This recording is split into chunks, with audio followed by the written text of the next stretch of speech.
तो आज अपन बात करने वाले हैं जो दीर्घन जीवितम अध्याय का जो लास्ट पोर्शन बचा है औषधि और चिकित्सक, उसके बारे में अपन देखेंगे। देखो यहाँ से भी कुछ क्वेश्चन आ जाते हैं, ऑब्जेक्टिव क्वेश्चन आपको देखने को मिलेंगे। वैसे ज़्यादा इंपॉर्टेंट है नहीं, लेकिन फिर भी एक दो बार क्वेश्चन आए हुए हैं, इसलिए अपने को पढ़ना पड़ेगा ये पोर्शन। ठीक है, देखो क्या कहता है यहाँ पर, देखेंगे अपन। आज जो स्टार्ट कर रहे हैं अपन 121 नंबर जो कोटेशन है वहाँ से, है ना। तो देखो यहाँ पर लिख रखा है, जो हेडिंग है, वनवासियों का औषधि परिचय में महत्व। जो जंगली चरण करते हैं, मतलब कि जो जंगल में रहते हैं, वो वनस्पति के बारे में कितना जानते हैं, मतलब उसका साइंटिफिक नेम क्या है, उसकी फैमिली क्या है, उनको नहीं पता, और उनको मतलब भी नहीं। उनको बस इतना सा मतलब है कि काम क्या कर रही है। मान लो वासा क्या काम कर रहा है, जैसे सर्दी जुकाम हो गई, खांसी हो गई, इसको डायरेक्ट वो दे देते हैं काढ़ा बनाकर। तो ये चीज़ें हैं। जंगल में ऐसी बहुत सी वनस्पतियाँ हैं, जैसे मैं जयंती की बात करूँ, जयंती यानी रोड एक्सीडेंट कहीं भी हो जाए या कहीं से ब्लीडिंग हो रही हो, तो उनको कुछ नहीं करना, उनको सोरस लगाना है बस, है ना। जो चीज़ें उनको पता है ना। तो वो क्या कहलाता है, वनवासियों को औषधि का परिचय, यानी उनको ज्ञान है। इसको तत्वविद बोलते हैं, अपन पढ़ेंगे थोड़ी देर बाद, देखना। औषधि नाम रूपाभ्याम जायन्ते हज अल्पम वने अविपाकस्य गोपस्य च एवं च अन्य वनवासी। क्या बोल रहा है, जो वन में अजा मतलब कि बकरियाँ, अवि मतलब पेड़, गौ मतलब गाय का पालन करने वाले, इनके अतिरिक्त जो भी वनवासी मनुष्य हैं, वे औषधि के नाम तथा रूप को जानने वाले होते हैं। क्या उसका नाम क्या है और उसका रूप यानी कि मॉर्फोलॉजी क्या है, बस इतनी सी जानते हैं। ठीक है, अब नेक्स्ट कोटेशन में, न नाम ज्ञानेन मात्रेण रूप ज्ञानेन वा पुनः। देखो आगे क्या बोल दिया, औषधि का नाम ज्ञान ही संपूर्ण नहीं होता। कोई व्यक्ति औषधि का केवल नाम का ज्ञान प्राप्त कर ले अथवा औषधि के स्वरूप को जान ले, इसके औषधि का उसे पूर्ण ज्ञान हो गया, ऐसा नहीं समझना चाहिए। हाँ भाई उसको मॉर्फोलॉजी पता है, हाँ भाई उसको नाम पता है, तो उसको यूज़ नहीं पता, बस यूज़ नहीं पता, बाकी सब पता है, तो औषधि का क्या काम करेगा, कुछ काम नहीं आएगी। बस उसको क्या करना है? किताब थोड़ी छापने क्या, उसका मेडिकल भी तो यूज़ पता होना चाहिए, मेडिसिनल, है ना, यूज़ पता होना चाहिए। तो औषधि का नाम ज्ञान ही संपूर्ण नहीं होता, उसका यूज़ क्या है ना, वो किस में नहीं देनी है, कॉन्ट्रा इंडिकेशन है, तो वो सारा अपने को पता होगा तो ही उसका काम में आ सकती है ना। यदि कॉन्ट्रा इंडिकेशन है और आपने दे दी तो भी दिक्कत कर देगी, है ना, और आपको पता ही नहीं है किस में देनी है तो भी कोई मतलब नहीं उस ज्ञान का। इसलिए क्या है कि औषधि का नाम और उसका मॉर्फोलॉजी, उससे कोई मतलब नहीं पड़ता, है ना। तो ये चीज़ है। अब देखो तत्वविद क्या है, ये क्वेश्चन आया था 2 नंबर में यूजी में कि तत्वविद क्या है, तो आपके पूछ सकता है ऑब्जेक्टिव में, या है ना बना के तत्वविद क्या है ऑप्शन दे सकता है, और कोटेशन की लाइन भी दे सकता है कि योगम वित्तम च रूपस ज्ञतासाम तत्ववित्तम उच्यते किम पुनर्यो विजात। ये आगे तो इसे लाइन दे रखी, देखो यहाँ तक करते हैं अपन। देखो तत्वविद क्या है, जो औषधि के स्वरूप को जानता है, मीन्स मॉर्फोलॉजी को न जानते हुए भी, देखो जो मॉर्फोलॉजी को नहीं जान रहा क्या प्लांट दिख रहा नहीं, मतलब केवल उसके प्रयोग को ही जानता है, वह तत्व को जानने वाला कहा जाता है। फिर उस व्यक्ति के बारे में क्या कहना, जो औषधि के सब प्रकार से जानता है। मान लो जैसे अपन डीजी आप पढ़ रहे होंगे सेकंड ईयर वाले, उसमें सारे प्लांट पढ़ोगे, उसकी मॉर्फोलॉजी पढ़ोगे, साइंटिफिक नेम, फैमिली, सारा कुछ पढ़ना है आपको, है ना। उसका यूज़ क्या है, उसका कॉन्ट्रा इंडिकेशन, उसका क्या क्या सारी चीज़ें आप पढ़ रहे हो उस प्लांट के बारे में, है ना। और एक वनवासी है जो कि क्या कर रहा है, सिर्फ उसके यूज़ को जान रहा है कि ये औषधि ऐसी दिखती है और इसको इस डिजीज़ में देते हैं अपन, इतना सा उसको पता है, और वो कई डिजीज़ ठीक भी कर रहा है सही में उसके कॉन्फिडेंस लेवल से। तो वो क्या कहलाता है, तत्व को जानने वाला, तत्वविद कहलाता है। ठीक है, तो जो औषधि के स्वरूप को न जानते हुए केवल उसके प्रयोग को जानता है, वह तत्व को जानने वाला तत्वविद वैद्य कहलाता है। इतनी सी बात आपको पता होनी चाहिए, है ना। ये कई बार पूछा हुआ क्वेश्चन है, और अच्छी बात भी आपको पता होना चाहिए, तत्वविद आप भी बनना।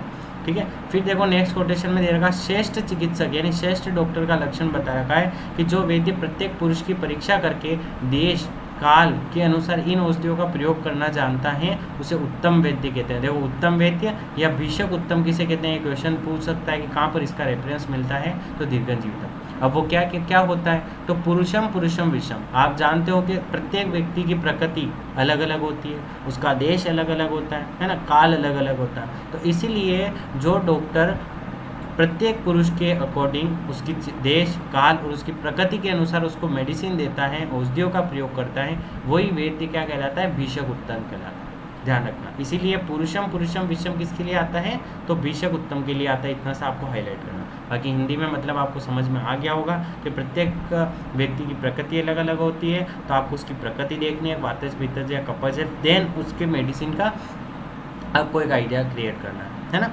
तो वही आप तभी क्या कहलाओगे, भीषक उत्तम कहलाओगे। या ऐसे वैद्य क्या कहलाते हैं, भीषक उत्तम या उत्तम वैद्य कहलाते हैं। फिर देखो यहाँ पर अविज्ञात और विज्ञात औषधि का प्रयोग का परिणाम बता रखा है। तो यथा विषम यथा शस्त्रम यथा अग्नि शनिर्यथा ततो औषधम अविज्ञातम विज्ञातम अमृतम।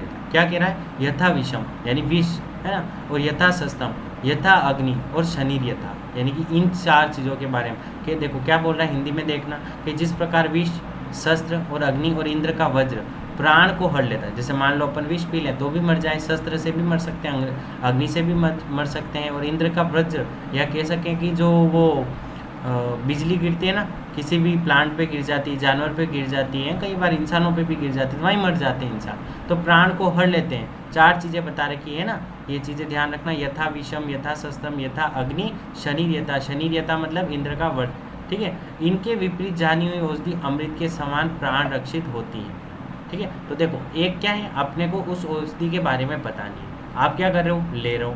अब क्या हो सकता है, आपकी मृत्यु हो सकती है, जिस प्रकार से किसे विष, शस्त्र, अग्नि, इंद्र का वध से हर रहा है ना। और विज्ञानम अमृतम यदा, यदि आपको पता है कि मेडिसिन फीवर में देते हैं और बहुत अच्छा रिजल्ट आ रहा और आपने दे दी, तो क्या है, अमृत के समान काम करेगी वो, है ना, है कि नहीं। तो ये क्या हो गया, यहाँ पर ध्यान रखना, ये लाइन देके पूछता है यथा विषम यथा शस्त्रम यथा अग्नि शनिर्यथा, किसके बारे में, औषधि के बारे में, ठीक है। बाकी कोटेशन मैंने आपको बताया। अब देखना 126 नंबर कोटेशन, औषध के सम्यक प्रयोग का महत्व दे रखा है। सम्यक प्रयोग यानी कि कितनी, जैसे मान लो कि 2 टेबलेट लिखी है और आप कितनी ले रहे हो, 1 ही ले रहे हो, है ना, तो वो क्या अयोग हो जाए। 2 ले रहे हो, सम्यक योग हो गया। 3-4 ले लिया आपने एक साथ, तो वो अति योग हो जाता। इसलिए औषधि का सम्यक प्रयोग क्या महत्व या क्या यूज, मतलब सम्यक प्रयोग करोगे तो क्या लाभ हो गए उससे। जिस औषध का नाम, स्वरूप, गुण तीनों का ज्ञाता न हो अथवा ज्ञात होने पर भी जिसका प्रयोग असम्यक हो तो वे दोनों ही अनर्थकारी है ना। यानी आपने अयोग अतियोग वाली कंडीशन यदि ले ली तो अनर्थकारी है, कोई मतलब नहीं उस चीज़ का। फिर देखो सम्यक प्रयोग के महत्व में क्या है, योगात अपि विषम तिष्णम उत्तम भेषजम भवे भेषजम च अपि दुर्युक्तम तिष्णम सपद्यते विषम। क्या बोल रहा है, तेज विष भी योग, यानी कि मान लो अपने जब आप टॉक्सिकोलॉजी पढ़ोगे, या मैं कहूँ कि आपने ऐसा देखा होगा कि जैसे कि किसी को स्नेक खा लेता है, सांप काट लेता है, तो क्या होता है वहाँ पर आपने देखा होगा आयुर्वेद डॉक्टर जो होते हैं वो मूल विष का यूज़ करते हैं, मतलब जो प्लांट विष का यूज़ करते हैं, और जो प्लांट विष खा गया उसको जानवरों से कटवाते हैं, ऐसा आपने सुना होगा या देखा होगा। तो तेज विष के योग से प्रयोग करने पर श्रेष्ठ औषधि बन जाता, वह श्रेष्ठ औषधि दुर्युक्त होने पर तीक्ष्ण विष बन जाती। इसलिए जीवन का आरोग्य को इच्छुक बुद्धिमान व्यक्तियों को यह उचित है कि युक्ति बाय, अब युक्ति बता रहा है और सम्यक प्रयोग के बारे में क्या बता रहा है यहाँ पर देखो, जो विष होता है उसको भी अपन जो है वो सम्यक डोज में यदि देते हैं तो वो मेडिसिन का काम करता है। क्या कर रहा है, श्रेष्ठ औषधि का काम करता है। और श्रेष्ठ औषधि है, मान लो कोई अच्छी सी औषधि है, मानो कि आपको क्या बताऊँ मैं, गिलोय बता लूँ, है ना, और गिलोय को क्या कर रहे हो आप, बहुत बेकार मतलब असम्यक मात्रा में दे रहे हो, तो वो भी क्या काम करेगी, विष का काम करेगी आपकी बॉडी में। वैसे तो गिलोय करती नहीं, लेकिन अलग एग्जाम्पल ले लो कोई भी, है ना, जैसे बल्लातक योग ले लो, बल्लातक अर्श में देते हैं अपन, वैसे तो उष्ण तीक्ष्ण होता है, लेकिन इसका शुद्धि करने के बाद दे सकते हैं अपन, कोई दिक्कत नहीं। तो वो यदि आपने अति मात्रा में ले लिया तो वो किसकी तरह काम करेगा, विष की तरह काम करेगा। जैसे वत्सनाभ ले लो, देखो ऑप्शन में विमर्श में दे रखा, वत्सनाभ विष होता है, बहुत बेकार, आप पढ़ोगे टॉक्सिकोलॉजी आपके सब्जेक्ट है अभी सेकंड ईयर प्रोक वालों के लिए, है ना। तो वत्सनाभ क्या हो गया, वत्सनाभ एक टॉक्सिक प्लांट हो गया। अब इसको यदि आपने दे दिया सम्यक मात्रा तो एक मेडिसिन का काम करता है और अच्छी सी डिजीज सही करता। अति मात्रा या असम्यक मात्रा में दे दिया तो क्या करेगा, इंसान को मार देगा, है ना। तो ये चीज़ को ध्यान रखना। योगात अपि विषम तीक्ष्णम उत्तम भेषजम भवेत् किसके लिए आती है, तो सम्यक प्रयोग के लिए ये लाइन आती है, ध्यान रखना, ठीक है। और वत्सनाभ का जो विष होता है उसका एंटीडोज क्या होता है, टंकण भस्म, ध्यान रखना इस चीज़ को भी, आपको टॉक्सिकोलॉजी में बहुत हेल्प करेगा ये चीज़, याद रखना यहाँ से, ठीक है। बाकी फर्स्ट ईयर वालों के लिए कोई दिक्कत नहीं है, याद रखो तो रखो, नहीं तो कोई ज़्यादा ही नहीं। फिर देखो मूर्ख वैद्य द्वारा रोगी से धन लेने की निंदा। अब मूर्ख वैद्य होते हैं और रोगी से क्या ले लेते, धन ले लेते हैं। तो देखो यहाँ पर किस प्रकार से उसका नुकसान होगा, वरम आसी विषा विवम कथितम ताम्रयमता पित्तम अत्यत अग्नित संतप्ता भक्षितम व अप्य योगोड़ा। क्या बोल रहा है, सर्प का विष खाकर, यानी सांप जो विष निकाला उसको खाकर अपना प्राण गवा दो, या उबलते हुए ताम्र का जल यदि आप पी लेते हो तो भी आपकी डेथ हो जाती। तो ये करके यह शरीर को नष्ट कर देना।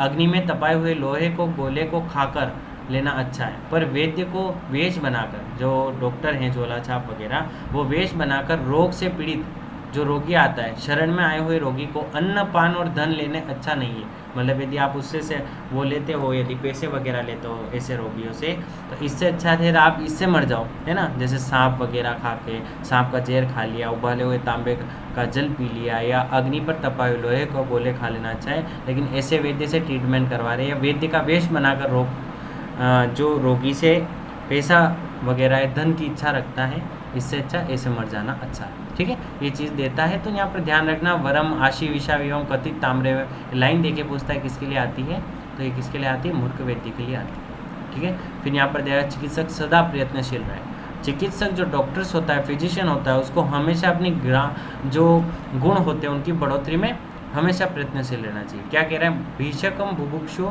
अतिमानतम स्वगुण संपत्ति। इसलिए वैद्य बनने की इच्छा रखने वाले बुद्धिमान पुरुष को चाहिए कि वह अपने गुणों की संपत्ति प्राप्त करने में अधिक प्रयत्नशील रहे, जिसमें वह मनुष्य को प्राण देने वाले वैद्य बना सके। हमेशा आप चाहो कहीं भी जाओ, चाहे आप एलोपैथी का काम सीखो, चाहे आप ड्रग्स के बारे में पढ़ो, ड्रग्स जो अपने एलोपैथी की है वो, चाहे मैं कहूँ आयुर्वेदिक की जो प्लांट्स हैं उनको पढ़ो, है ना। तो आपका क्या होगा, ज्ञान बढ़ोतरी होगी। या नए नए अपडेशन आ रहे हैं कि आयुर्वेदिक में ऐसी पैथी भी, इस पैथी को इंक्लूड किया है, इसको ट्रीटमेंट ऐसे किया जा सकता है, 60 सूत्र को नए तरीके से कर सकते हैं। कहीं कहीं अपडेशन आते हैं, आप सभी को पढ़ो ताकि क्या हो, आप हमेशा प्रयत्नशील रहो और अपने ज्ञान की बढ़ोतरी कर सको।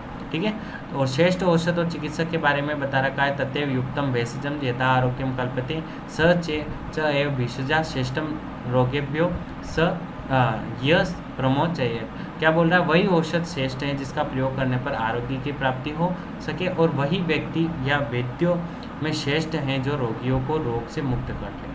तो जो मेडिसिन अपन दे रहे हैं उससे यदि डिजीज सही हो रही तो वो बेस्ट है, और जो फिजिशियन या डॉक्टर यदि वो दे रहा है और उससे रोगी का रोग मुक्त हो रहा है तो वो फिजिशियन बेस्ट है उसके लिए, ये अपन जानते हैं। ठीक है, चिकित्सा साफल्य की कसौटी बता रहे कि एक समय प्रयोग करने से क्या होता है, चिकित्सा या रोग को जीता जा सकता है, उसमें सफलता प्राप्त की जा सकती है। ठीक है, ये यहाँ पर अपना चैप्टर समाप्त होता है, फिर अपन सेकंड चैप्टर स्टार्ट करेंगे।